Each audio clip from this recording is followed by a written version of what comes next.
दोस्तों स्वागत है आपका दिग्गज एकेडमी के ऑनलाइन प्लेटफॉर्म पर। समसामयिक बिंदुओं की श्रृंखला में आज का हमारा बिंदु है विश्व का सबसे बड़ा भूमिगत न्यूट्रिनो डिटेक्टर। न्यूट्रिनो क्या होता है, परमाणु से इसका क्या संबंध होता है, न्यूट्रिनो डिटेक्टर क्या होता है, न्यूट्रिनो डिटेक्टर क्यों बनाया जा रहा है, इसको भूमिगत क्यों बनाया जा रहा है, कौन कौन से देश इस प्रकार की प्रक्रियाओं में भाग ले रहे हैं, भारत का इस समय इस क्षेत्र में क्या प्रगति हुई है और ये सारी कवायद क्यों की जा रही है, इसके क्या लाभ हैं, इसके क्या हानि है, इन सब बिंदुओं पे आज हम चर्चा करेंगे। तो शुरुआत करते हैं। हाल ही में चीन ने विश्व के सबसे बड़े भूमिगत न्यूट्रिनो डिटेक्टर जूनो, सबसे पहला क्वेश्चन ये है कि जूनो क्या है। हमारे पेपर में क्वेश्चन आ सकता है कि जूनो क्या है। तो Juno Jiangmen underground neutrino observatory, Jiangmen underground neutrino observatory, Jiangmen भूमिगत न्यूट्रिनो ऑब्जर्वेटरी है। इसको सक्रिय किया है चीन ने। आपको जान के आश्चर्य होगा कि ये जमीन के भी 700 मीटर गहराई पे बनाया गया है। कितने मीटर गहराई पे? 700 मीटर गहराई पे। मतलब जो विश्व का सबसे बड़ा न्यूट्रिनो ऑब्जर्वेटरी है उसको चीन ने सक्रिय कर दिया है, पूरी तरह से एक्टिवेट कर दिया है, चालू कर दिया है। और कहाँ पे किया है? जमीन के 700 मीटर अंदर, जमीन के 700 मीटर अंदर। अब पहला सवाल ये उठता है कि आखिरकार न्यूट्रिनो होता क्या है। न्यूट्रिनो क्या होता है? न्यूट्रिनो आप यूँ समझिए कि हम न्यूट्रिनो से घिरे हुए हैं। न्यूट्रिनो एक ऐसा सब एटॉमिक पार्टिकल होता है। कैसा पार्टिकल होता है? सब एटॉमिक, मतलब उप परमाणविक कण होता है, जो कि हमारे चारों तरफ फैले रहते हैं न्यूट्रिनो। और हमको इस वक्त भी लाखों अरबों न्यूट्रिनो पार करके जा रहे हैं, लेकिन हम उसका पता नहीं लगा पा रहे। हम उसको आइडेंटिफाई नहीं कर सकते, उनको पकड़ना बहुत मुश्किल होता है, उनको डिटेक्ट करना बहुत मुश्किल होता है, क्योंकि उनमें किसी भी तरह का कोई आवेश नहीं होता। उनका जो मास होता है, उनका जो द्रव्यमान होता है, वो बिल्कुल जीरो के लगभग बराबर होता है। और उनकी गति प्रकाश की गति के बराबर। प्रकाश की गति कितनी होती है? 3 × 10⁸ मीटर पर सेकेंड। उनकी गति कितनी होती है? 3 × 10⁸ मीटर पर सेकेंड। उनमें किसी तरह का कोई आवेश नहीं है, उनमें किसी तरह का कोई द्रव्यमान नहीं है, उनकी गति प्रकाश की गति के बराबर है। और किसी भी पदार्थ से वो बहुत कम रिएक्शन करते हैं, बहुत कम क्रिया करते हैं और एबंडेंस में पाए जाते हैं, मतलब बहुत ही प्रचुर मात्रा में पाए जाते हैं। इस वजह से रिएक्शन नहीं करने की वजह से इनको आइडेंटिफाई करना बहुत मुश्किल होता है।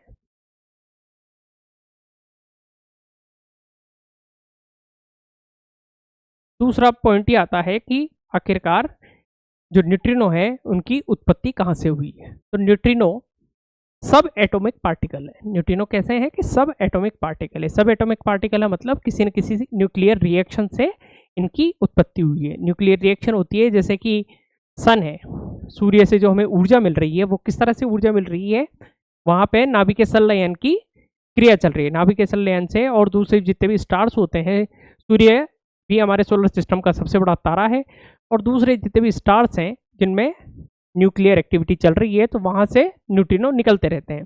यहाँ पे भी अगर किसी तरह का रेडियो एक्टिव डिके हो रहा है किसी भी रेडियो एक्टिव पदार्थ से, जैसे कोबाल्ट 60 होता है, जितने भी रेडियो समस्थानिक हम पढ़ते हैं उनसे जो रेडियो एक्टिव डिके होता है उस डिके में से क्या निकलते हैं? न्यूट्रिनो निकलते हैं। जो परमाणु रिएक्टर्स हैं, परमाणु रिएक्टर क्या होते हैं? परमाणु रिएक्टर जिनसे कि बिजली बनाई जाती है। परमाणु रौद में जैसे परमाणु रिएक्टर लगा हुआ है, उस परमाणु रिएक्टर से उसका सदुपयोग ये है कि हम परमाणु बम नहीं बना रहे हैं, लेकिन परमाणु ऊर्जा का उपयोग करते हुए हम बना रहे हैं बिजली। तो इस तरह के जो परमाणु रिएक्टर्स होते हैं उनसे भी न्यूट्रिनो निकलते हैं। न्यूट्रिनो कितने प्रकार के होते हैं? ये भी एक प्रश्न पूछा जा सकता है कि न्यूट्रिनो कितने प्रकार के होते हैं। आपको 4 ऑप्शन दे दिए जाएंगे, उनमें से निम्न में से कौन सा न्यूट्रिनो का प्रकार नहीं है?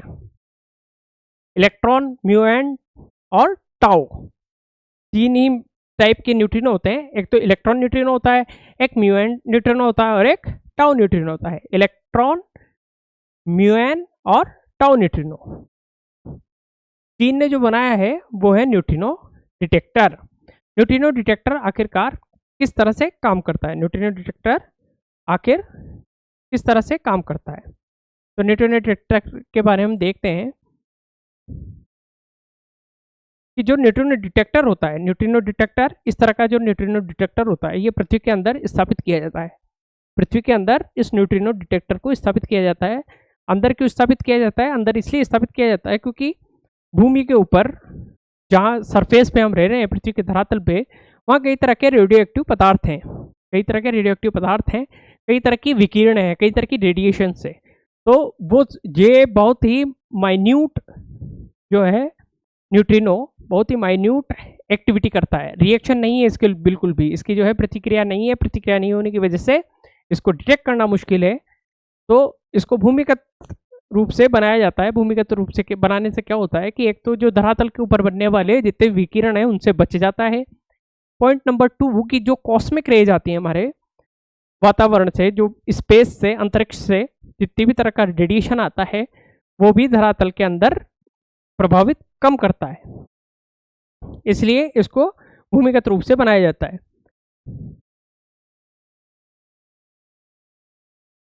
इसमें बड़ी मात्रा में पानी, बर्फ या विशेष प्रकार का एक तरल पदार्थ भरा होता है। विशेष प्रकार का क्या भरा होता है? तरल पदार्थ भरा होता है। अब हम जानते हैं कि जो न्यूट्रिनो होता है वो रिएक्शन ज़्यादा करता है, कम करता है? कम करता है। जैसे ही न्यूट्रिनो आता है, जैसे न्यूट्रिनो तो पूरी किसी भी सब चीज़ों को पार करके जा रहा है और वो रिएक्शन दुर्लभ स्थितियों में रिएक्शन करता है। अगर कोई पानी भरा हुआ है या आपने कोई विशेष प्रकार का लिक्विड भर रखा है, जैसे ही न्यूट्रिनो आएगा और न्यूट्रिनो पानी और या उस लिक्विड के अणु से टकराएगा तो क्या होगा? एक छोटी सी चमक सी निकलेगी, हल्की सी चमक निकलेगी और उस चमक को हम फोटो डिटेक्टर की सहायता से पकड़ लेंगे। मतलब समझे आप? जैसे इसके अंदर एक लिक्विड सा भरा हुआ है, पानी सा भरा हुआ है, जैसे ही न्यूट्रिनो आएगा इसको पार करके और जल के अणु से जब वो टकराएगा तो एक हल्की सी चमक निकलेगी। उस चमक से क्या होगा? अंदर लगे हुए फोटो डिटेक्टर उसको आइडेंटिफाई कर लेंगे कि यहाँ पे न्यूट्रिनो आया था, यहाँ पे न्यूट्रिनो आया था।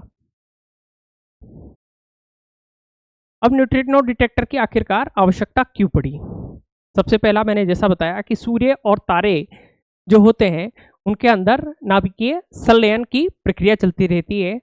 तो उनको समझने के लिए वहाँ से किस तरह के न्यूट्रिनो आ रहे हैं, उनके जो अभिक्रियाएं हैं, उनकी जो संरचनाएं हैं, उनकी संरचना जो अभिक्रियाएं हैं उनकी दर को समझने के लिए हमें न्यूट्रिनो डिटेक्टर उपयोगी सिद्ध हो सकता है हमारे लिए। इसके अलावा सर्वमान्य अवधारणा है कि ब्रह्मांड जो है, बिग बैंग की अवधारणा, जो ब्रह्मांड की उत्पत्ति की अवधारणा है वो बिग बैंग से पैदा हुआ है। ब्रह्मांड बिग बैंग से जब वो पैदा हुआ है तो ब्रह्मांड की उत्पत्ति और ब्रह्मांड का जो वर्तमान में विस्तार चल रहा है, इन सब रहस्यों पर से पर्दा उठाने में न्यूट्रिनो डिटेक्टर हमारी सहायता कर सकता है। इसके अतिरिक्त जब हम पृथ्वी की आंतरिक संरचना पढ़ते हैं तो उसमें देखते हैं कि पृथ्वी के अंदर रेडियो एक्टिव पदार्थ है। जो रेडियो एक्टिव पदार्थ है तो रेडियो एक्टिव पदार्थ से कहीं ना कहीं न्यूट्रिनो निकलते रहते हैं, रेडियो एक्टिव क्षय होता रहता है, रेडियोधर्मी क्षय होता रहता है। जो रेडियोधर्मी क्षय से जो न्यूट्रिनो निकलते हैं तो उन न्यूट्रिनो को वो न्यूट्रिनो डिटेक्टर पकड़ लेगा। उससे पृथ्वी की संरचना का किस तरह के अंदर की संरचना है, किस तरह की उसकी नेचर है, उस धरातल के नीचे किस तरह की जो है चट्टानें हैं, किस तरह का उसका नेचर है, ये सब हमको पता लग सकता है। दूसरा पॉइंट है कि न्यूट्रिनो डिटेक्टर आखिरकार पृथ्वी के नीचे क्यों बनाया जाता है। मैंने आपको बता दिया है कि सतह पर जो है बहुत सारे विकिरण रहते हैं, उनसे न्यूट्रिनो उनको डिटेक्ट किया जा सकता है, वो डिस्टर्बेंस पैदा कर सकते हैं, इसलिए उसको पृथ्वी के नीचे बनाया जाता है। जो जूनो है, जो चाइना ने बनाया है, वो कितना मीटर नीचे बनाया है? 700 मीटर। वो धरातल से कितना मीटर नीचे बनाया गया है? 700 मीटर। भूमिगत पे दूसरे प्रकार के जो विकिरण होते हैं उनका प्रभाव कम हो जाता है और जो कॉस्मिक वेव्स हैं, कॉस्मिक रेज हैं, कहाँ से आती है? अंतरिक्ष से आती है, उनका भी प्रभाव कम हो जाता है। अब सवाल ये उठता है कि चीन आखिरकार पृथ्वी के नीचे 700 मीटर तक जाके इतना बड़ा जो बना रहा है न्यूट्रिनो डिटेक्टर, आखिरकार इसका उसको लाभ क्या होगा? आखिरकार इसका उसको लाभ क्या होगा? ये सारी कवायद क्यों की जा रही है? न्यूट्रिनो डिटेक्टर डिटेक्ट करता है न्यूट्रिनो को। न्यूट्रिनो निकलते हैं परमाणु के नाभिक से और न्यूक्लियर एक्टिविटीज से, रेडियोधर्मी पदार्थों से। अगर कहीं पड़ोसी देश किसी तरह का न्यूक्लियर एक्सपेरिमेंट कर रहा है, कोई अपने परमाणु हथियार बनाने की कोशिश कर रहा है, तो उससे निकलने वाले जो न्यूट्रिनो हैं उनको डिटेक्ट कर लेगा चाइना, और वो प्रिवेंटिव एक्शन ले सकता है, दूसरे देशों के परमाणु कार्यक्रम की निगरानी कर सकता है। इसके अलावा जो सूर्य है, तारे हैं और जो सुपरनोवा है, बिग बैंग जैसी घटनाएं हैं, ऐसी घटनाओं पे रिसर्च एंड डेवलपमेंट के लिए जो न्यूट्रिनो के पैटर्न, उनकी जानकारी जो प्राप्त होगी वो बहुत बड़ी खोज में उनकी लाभदायक सिद्ध हो सकती है। जियोथर्मल एनर्जी क्या होती है कि अगर पृथ्वी पे नीचे रेडियो एक्टिव समस्थानिकों से निकल रही है हमारी न्यूट्रिनो, और हम उसको आइडेंटिफाई कर लेते हैं, हम पता लगा लेते हैं कि पृथ्वी के नीचे की संरचना कैसी है, उससे हम पता लगता है कि यहाँ पे जियोथर्मल एनर्जी का सोर्स है। जब न्यूट्रिनो का इतने सारे यूसेज हैं, उसकी यूटिलिटी, उसकी उपयोगिता इतनी ज़्यादा है, तो कहीं ना कहीं वैज्ञानिक मतलब साइंटिफिक सुपर पावर के रूप में ये चाइना की वैश्विक छवि को मजबूती प्रदान करता है। और कौन कौन से देश हैं जो न्यूट्रिनो को डिटेक्ट करने के क्षेत्र में प्रगति कर रहे हैं या उन्होंने प्रगति की है? क्योंकि विश्व का सबसे बड़ा भूमिगत जो न्यूट्रिनो डिटेक्टर है उसको हाल ही में सक्रिय किया है किस देश के द्वारा? यूएसए या चाइना के द्वारा। अब देखते हैं दूसरे देशों की क्या क्या पहल हुई है इस संबंध में। तो दूसरे देशों की पहल में सबसे पहले सुपर केमियो कांडे, जो कि है जापान का। ये पूछे जा सकते हैं, जो भी मैं आपको बता रहा हूँ ये हमारे एग्जाम में पूछे जा सकते हैं कि जूनो क्या चीज़ है। Jiangmen underground neutrino observatory, Jiangmen underground neutrino observatory, Juno, जो कि चाइना का है। Okay, then ice cube neutrino observatory Antarctica और यूएसए। कहाँ पे बेस्ड है ये? अंटार्कटिका में, और यूएसए द्वारा समर्थित है। इसके बाद है एसएनओ सडबरी न्यूट्रिनो ऑब्जर्वेटरी। किसका है ये? कनाडा का। सडबरी न्यूट्रिनो ऑब्जर्वेटरी कनाडा का। ड्यून, ये वो ड्यून से नहीं है जो हाल ही में हॉलीवुड की मूवी आई है। Dune deep underground neutrino experiment, ये यूएसए का है और वर्तमान में निर्माणाधीन है। और इंडिया का कौन सा है? इंडिया का है INO, India based neutrino observatory. INO India based neutrino observatory. India में कहाँ पे? तमिलनाडु के थेमी जिले के बोधी जो पश्चिम पहाड़ियाँ हैं उसमें निर्माणाधीन है। तमिलनाडु के थेमी जिले के बोधी पश्चिम पहाड़ियों में निर्माणाधीन है। और DAE प्लस DST, DAE और DST ने इसको बना रही है। DAE क्या होता है? डिपार्टमेंट ऑफ एटॉमिक एनर्जी और department of science and technology. तो कौन कौन सी पहल हो गई दूसरे देशों के द्वारा? जापान के द्वारा super Kamiokande, JUNO Jiangmen underground neutrino observatory. Canada के द्वारा कौन सा था? SNO Sudbury neutrino observatory.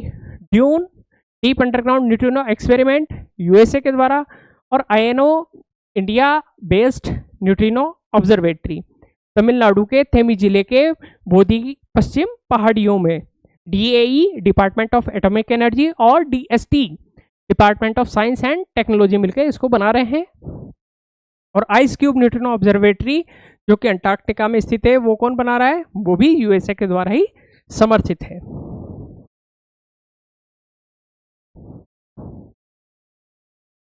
तो आई होप आप समझ गए होंगे कि न्यूट्रिनो डिटेक्टर क्या होता है, कैसे काम करता है, इसके सामरिक पहलू क्या हैं, इसके वैज्ञानिक पहलू क्या हैं, इसके नवाचारों में, आविष्कारों में, रिसर्च एंड डेवलपमेंट में इसका क्या यूसेज है।